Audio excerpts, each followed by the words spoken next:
Nottinghamshire classes. Welcome to today's English lesson, Once in a Lifetime by John Gullidge. This is our 10th of 15 lessons. Okay, before we begin, I want you to make sure you've got a pen or pencil, a piece of paper or your home learning book, so you'll need your writing from yesterday. And if you have one, a dictionary could be useful. I want you to collect those things together, then press play and continue the lesson. Press pause now.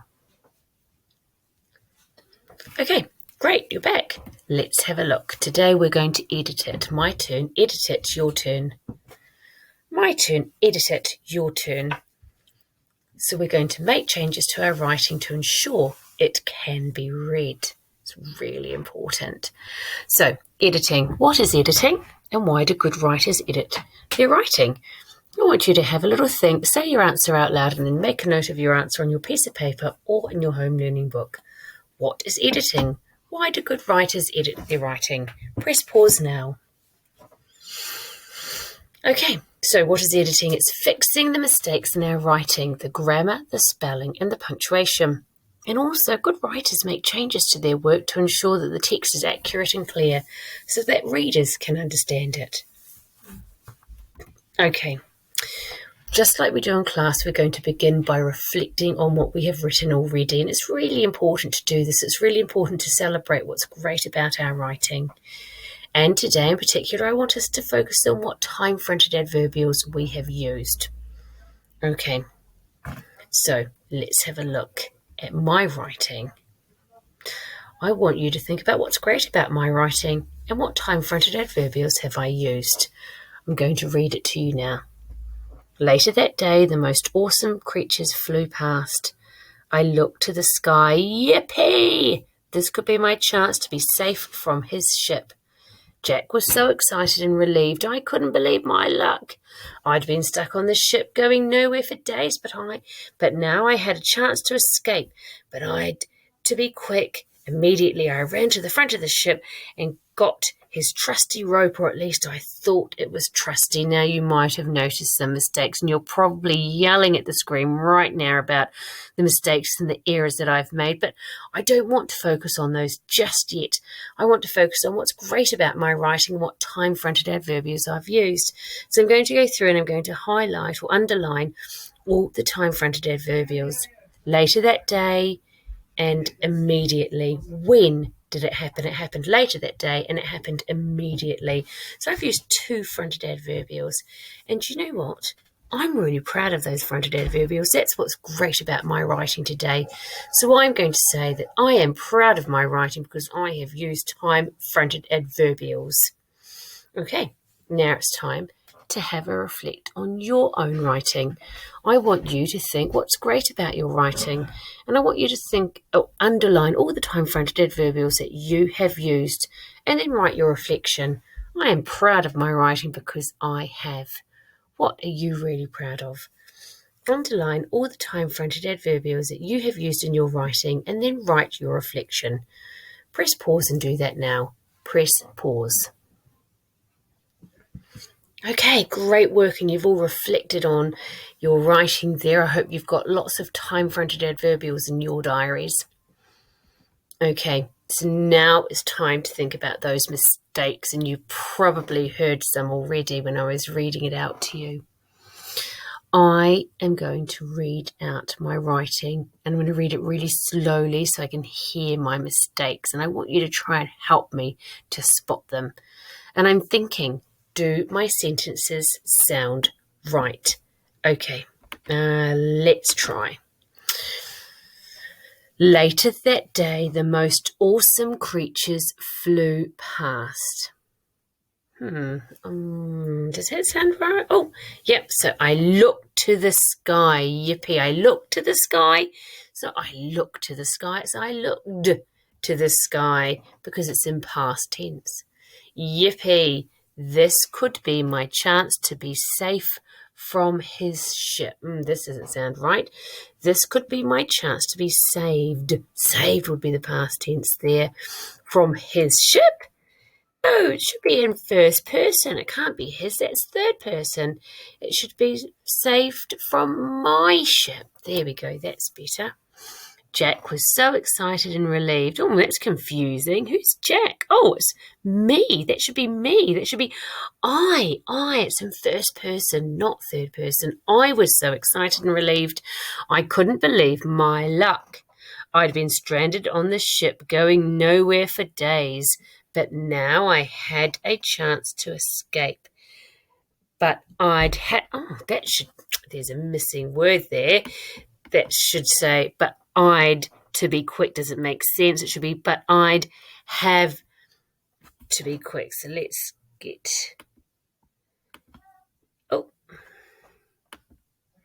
so I'd have to be quick. There we go.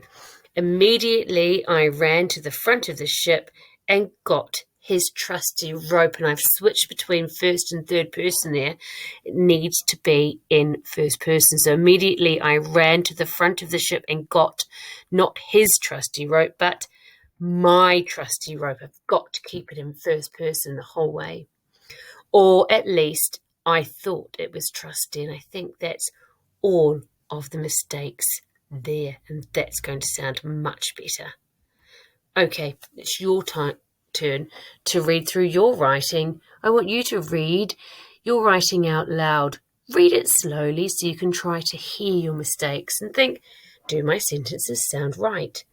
Fix any errors you can hear in your writing, for example, missing words or first or third person inaccuracies. And then press play and continue the lesson. Press pause now. Okay, great, you're back, and I wonder if you managed to notice any mistakes that you had made. Well done if you did and you fixed them. Okay, so now we're going to have a look at our spelling. And the first thing we're going to do is we're going to read our writing again or scan through it, and we're going to look out for spelling mistakes. And I want you to really think about your high-frequency words. And sometimes we do little errors here. So I want you to pick up all of those. And any longer words that don't look quite right, let's break them into syllables and see if we've got all the sounds there. Okay, let's try with my writing. Later that day, so let's have a look and see. Later that day, the most awesome creatures flew past. I looked to the sky. Let's have a look. This could be my chance to be saved from my ship. I was so I think I've got a mistake there. That's not how you spell was. Is it? That's not how you spell was. How do you spell was? Yep, can you tell me? Say it into the screen. How do you spell was? Yep, you're right. W-A-S. I was so excited and relieved. I couldn't believe my luck. Now, we've been working on, we've been working here on contractions, and that apostrophe isn't in the right spot because it should be with the letter that's being omitted, which is the O from not. So,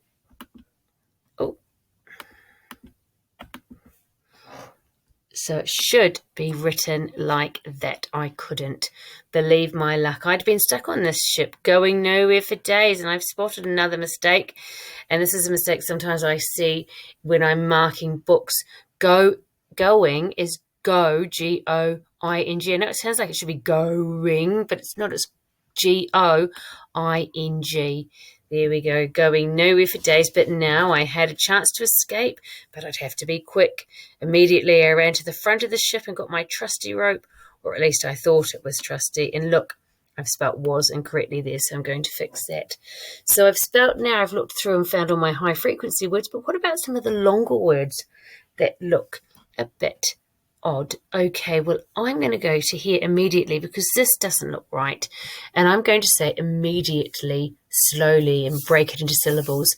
Immediately. Immediately. So immediately. So we're missing out something in the middle there. And I'm missing out the immediately. So there we go. I've said it slowly and I've put down all the sounds there. Great. That looks fantastic. So what you're going to do is you're going to have a look through your spellings. You're going to read your writing again, look out for spelling mistakes, look for the high frequency words first, and then have a look for any of the longer words and break them into syllables. Okay, I want you to fix your spelling mistakes that you can find in your writing. Press pause and do that now. Press pause. Okay, amazing. Did you fix any spelling mistakes? Did you notice anything there? Maybe some errors that you've made sometimes at school and then you reminded yourselves. Well done if you did. Okay, so punctuation. Now we're going to have a read through and we're going to look out for any missing punctuation. I want you to think, did I put a punctuation mark at the end of each sentence, and do my punctuation marks match the type of sentence I wrote? Maybe I'm missing some commas in my sentence. Remember, with time-fronted adverbials, we need to have a comma after the time-fronted adverbial. Okay, let's try with my writing. So, later that day, the most awesome creatures flew past. Well, I know that later that day is a time-fronted adverbial. And look, I don't have the punctuation there. I don't have the comma. And so there, later that day, it should be later that day, comma, the most awesome creatures flew past. So that should be a comma. Okay, let's keep reading. I looked to the sky, yippee! Oh, now I really say that like yippee! And I've just put a full stop there, so it's like yippee. But I want it to be yippee! So, yeah, I think we need to change that to an exclamation mark. That looks better. This could be my chance to be saved from my ship. I was so excited and relieved, I couldn't believe my luck. I'd been stuck on this ship going nowhere for days, but now I had a chance to escape, but I'd have to be quick. Immediately I ran to the front of the ship and got my trusty rope, or at least I thought it was trusty, and I think we've got all the rest of the punctuations there. So now it's your turn to have a read through your writing and look out for any missing punctuation. Look out for the punctuation mark at the end of the sentence. Does the punctuation mark match the type of sentence I wrote? And are you missing any commas in your sentences? Fix any punctuation marks you can find in your writing, then continue this lesson. Press pause now. Okay, great. Did you manage to fix any errors that you'd made with punctuation? Well done if you did. Okay, capital letters. Now, read our writing again and look out for missing capital letters. Did I use a capital letter at the beginning of every sentence? Did I use a capital letter for all proper nouns and names of people and places? And did I use a capital letter for the word I? I don't know if I did. Let's try mine together. And I'm sure that so many of you have already noticed the missing capital letters in my writing. Let's have a look.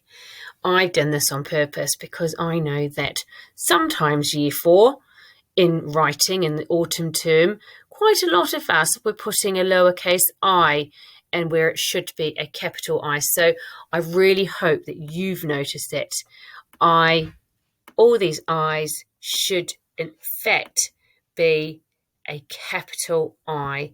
Have a look at that. Did you already work that out? Well done if you had. They should all be a capital I, and I want you to really look out for that in your editing now. I want you to read your writing and look out for missing capital letters in your writing. Look out for missing capital letters at the beginning of every sentence, and for any proper nouns, and for the word I. I want you to fix any capital letters now, or any incorrectly added ones that you can find in your writing, and then press play and continue the lesson. Press pause now. Okay, great. Fantastic. So we've done all of our editing, so now it's just our chance to publish our writing. We're going to present our work so that others can read it. So this is your opportunity to take your edited work and write it again in good copy so you could share it with us at school or the person that you were writing it for. Remember, we all had somebody in our head that we were writing this diary for. Okay, what is publishing and why do good writers publish their writing? I want you to say your answer out loud, then make a note of your ideas on your piece of paper or in your home learning book. What is publishing? Why do good writers publish their writing? Press pause now. Okay, you're back, and I've said that publishing is presenting our work so that others can read it. And I've also said that publishing is an important part of the writing journey. It demands an audience. It means that somebody can really read and enjoy what you've written. Okay, Keep in your head, who is going to be viewing your published work and how will I choose to publish my writing? You could write it out in good copy, or you could get a piece of paper and write it and do a nice border and picture. You could type it up onto the computer, or you could even turn it into a book, or maybe get an old piece of paper and write it and crinkle it up and put your diary into a bottle, and it could be like a message, a diary in a bottle. It's completely up to you. It's your choice. I want you to press pause and go and publish your work, and then press play and we can continue the lesson. Press pause now. Okay, fantastic. Well done to those of you who have published your writing, and we've finished our diary writing based on Once in a Lifetime. Well done, everybody. Now's your chance to share your diary with somebody else. Celebrate how hard you have worked to engage the reader. Absolutely fantastic. Well done, everybody. Have a lovely weekend, and we'll be back next week. We're continuing with Once in a Lifetime, but we're going to do another genre, another style of writing. Take care all. Bye.